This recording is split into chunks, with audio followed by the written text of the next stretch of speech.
అయితే బ్రహ్మ రాక్షసుని పిలిచేద్దామా?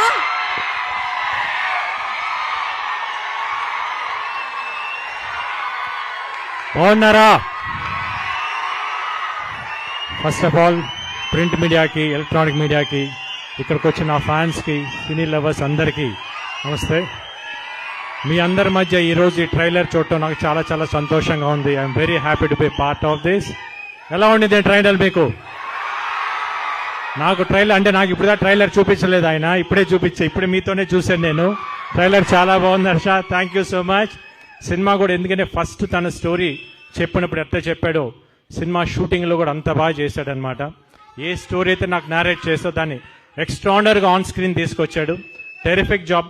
You going to be one of the good director in Telugu industry. You are a good actor in Kannada, but in Telugu industry you going to be one of the good director. First of all ఈ cinema materialise అవడానికి శ్రీధర్ గారు కారణం. Thank you Sridhar గారు. ఒక మంచి director నాకు పరిచయం చేశారు, ఒక మంచి కథ తీసుకొచ్చారు.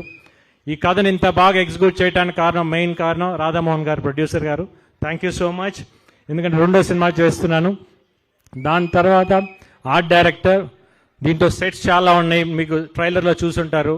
డిఫరెంట్ సెట్స్ చాలా బాగా వేశారు. థ్యాంక్ యూ అండి. మీతో ఆల్రెడీ ఇంతకుముందు పని చేశాను, but this is a very extraordinary work in this. ఇంకా డిఓపి స్వామి, నాకు తెలియదు ఇదే ఫస్ట్ మూవీ. తను డైరెక్టర్ ఆల్మోస్ట్ 7-8 మూవీస్ చేశారు. కానీ ఈ సినిమా చేసిన తర్వాత తెలిసింది is a very calm person. తన వర్క్ అంతా ఆ స్క్రీన్ మీద చూపించాడు ఈరోజు. Extraordinary work. ఫోటోగ్రఫీ కానీ, లైటింగ్ కానీ చాలా చాలా బాగుంది Swamy. Thank you so much. The same time నాతో యాక్ట్ చేసిన హీరోయిన్స్ ఇద్దరు చాలా బాగా చేశారు, Priya and Malavika. They characters చాలా చాలా మంచి characters. One of the both characters are very key roles for the movie. చాలా బాగా పర్ఫామ్ చేశారు. Nice to work you both you all. And Naresh గారితో చాలా రోజుల తర్వాత వర్క్ చేశాను.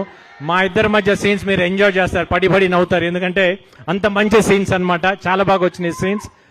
ఇంకా రఘుబాబు అన్నయ్యతో చాలా సినిమాలు చేశాను. మధ్య అన్నదమ్ముల్లాగా ఉంటాం. డెఫినెట్గా ఆ సీన్స్ మీకు ఫస్ట్ హాఫ్లో రంబోలా ఇద్దరి మధ్య. ఇంకా సప్తగిరి గారితో ఆల్రెడీ ఇంతకుముందు చేశాను. మరి ఈ సినిమాలో కూడా చూడండి, వచ్చిన క్యారెక్టర్ డిఫరెంట్ అవతారాలు ఇద్దరు ఆయన. అసలు మళ్ళీ ఇంకా కొత్త అవతారం ఎంత పోతున్నారో తెలియదు మీకు, ఫ్యూచర్లో తెలుస్తుంది మీకు. కొత్త హీరోగా మళ్ళీ కొత్త సినిమాలు రాస్తున్నాయి. Wish him all the best. ఇంకా ఈ సినిమాకి వర్క్ చేసిన ప్రతి టెక్నీషియన్కి థ్యాంక్ యూ సో మచ్. ఈ సినిమా March 8న మహాశివరాత్రి రోజున రిలీజ్ అవుతుంది. మీరందరూ థియేటర్లో తప్పకుండా చూడండి. ఈ సినిమా మీకు ఎంజాయ్ చేస్తాం, because definitely it's going to be good movie. Sorry డైలాగా, నేను ఊచకోత అంటూ మొదలు పెడితే ఈ ఊరు శ్మశానం సరిపోతుంది నా కోడక్క. Thank you so much. And music director Ravi Basrur. Songs ఎంత బాగున్నాయో, బ్యాక్గ్రౌండ్ స్కోర్ ఇరగా తీశాడు. ఇంకా ఫుల్ సినిమా బ్యాక్గ్రౌండ్ స్కోర్ అయితే అట్లా ఉండదు, అది వేరే లెవెల్ తీసుకెళ్లాడు. పాపం ఇంకా వర్క్ చేస్తా ఉన్నాడు. Thank you Ravi, thank you so much. కాదు, ఊచకోత March 8 థియేటర్లు కలెక్షన్లు ఊచకోత కోయాలి. ప్రామిస్ అయింది అందరూ వస్తున్నారు March 8. Right, Jai Bheema. Thank you so much Gopichand గారు. స్టేజ్ మీద ఉండవలసిందిగా రిక్వెస్ట్ చేస్తున్నాం ప్రియా భవానీ శంకర్ గారిని, మాల్విక గారిని, హర్ష గారిని అండ్ రాధామోహన్ గారిని అండి. మిగతా అందరికీ కూడా thank you so much for joining.